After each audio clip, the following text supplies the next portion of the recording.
For our second example of completing a square, we'll start off with a value other than 1. So I'll go something like 2x squared plus, let's go 12x minus 3 equals 0. I want to complete the square. So I want something that's a perfect square. I'll start off by looking at the first two terms, and I'm going to pull out whatever number gets us to be just an x squared. So whatever a is, you essentially want to pull that out. Get that out of there so that you can complete your square. In this case, I'll pull a 2 out.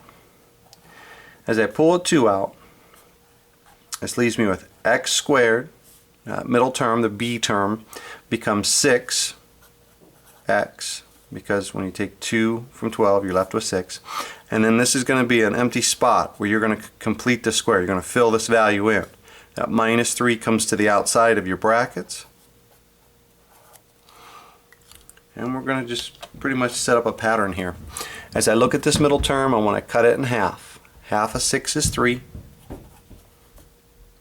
And I want to square that value.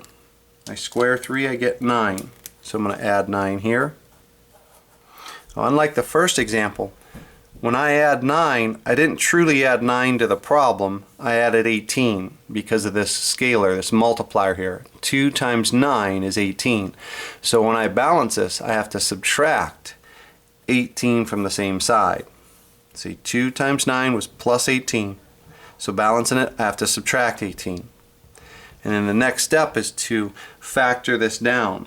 And so as I factor this down, the 2's not going anywhere. I'll leave the 2 right there. I'm just going to factor this perfect square right here. What times itself produces x squared? X.